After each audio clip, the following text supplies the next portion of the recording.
I did so well in community college that the people at Georgetown University threw a giant scholarship at me. Right? Yes. Which is why when you follow me on Twitter and we get to March Madness, even though the Georgetown Hoyas rarely get to the glory days of the 1980s, I followed them religiously. Looking back, I realized that my biggest issue in school is that my life was very complicated. Things were hard at home. And I think that's why I write books for you guys now, because I really remember what that feels like. My husband, I've known my husband since I was 3 years old. It's very romantic. It's awesome because I'm old now and so is he, and he's bald. He had the best hair ever. Ladies, if you date, or whoever, any of you who want to date a man who's got good hair, appreciate it while it's there. Because too often, sadly, it goes away. But it's nice because like when we're together, if we take our glasses off, we're like, oh baby, you're fine. Because we look like with our glasses off, we looked like we looked when we're 17, as long as he's got a hat on. So anyways, I'm sorry, I got sidetracked. So Scotty knew me when I was a kid. And he knew me at 15, and he says that emotionally I really haven't changed that much. And I think that when you go through intense times as a teenager, you will remember that. Those times don't leave you. The trick is to figure out how to turn, especially difficult emotional situations, into something that makes you stronger, into something that, instead of something that makes you vulnerable. So I wound up going to Georgetown, got a degree in linguistics. Don't do that, by the way. That was ridiculous.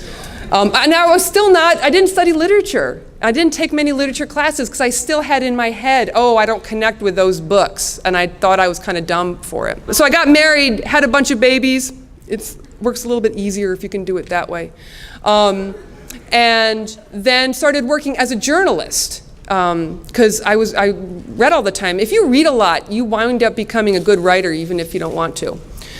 So I was a newspaper reporter and I wrote for magazines, and I had little kids, so I wrote some little kid books. And I thought life was pretty good. And then my oldest kid got to middle school, right? Everything starts at middle school.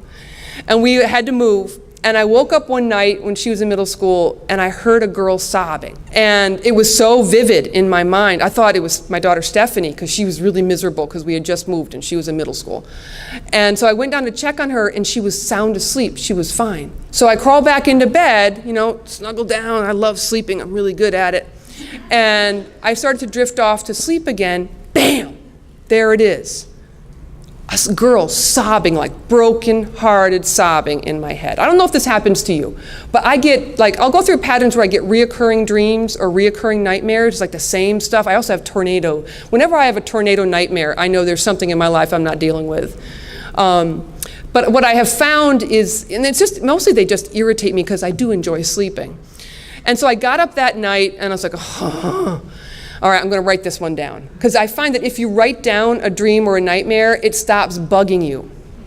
So I got up, flipped on my very old computer, and I just started doing what teachers like to call a stream of consciousness writing.